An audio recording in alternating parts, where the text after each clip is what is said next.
حسبنا الله ونعم الوكيل. يعني ماشي بعيد، راه كبار الفنانين اللي سابقين. السلام عليكم ورحمة الله. انهيار والدة سعد المجرد نزهة الرجراجي في أول ظهور وتصريح بعد الحكم على ابنها بالسجن 6 سنوات، وتكشف مفاجأة ستهز المغاربة.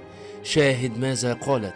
ولكن إذا كنت مسلم وتتفق بأن سعد المجرد مظلوم في هذه القضية، اضغط إعجاب بالفيديو وصلي وسلم على نبينا الكريم.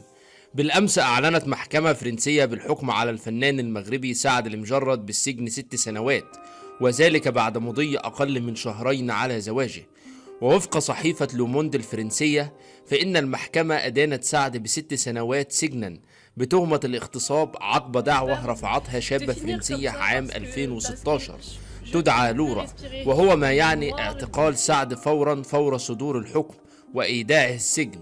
والدة سعد المجرد الفنانة نزهة الرجراجي دخلت في نوبة بكاء وانهارت عقب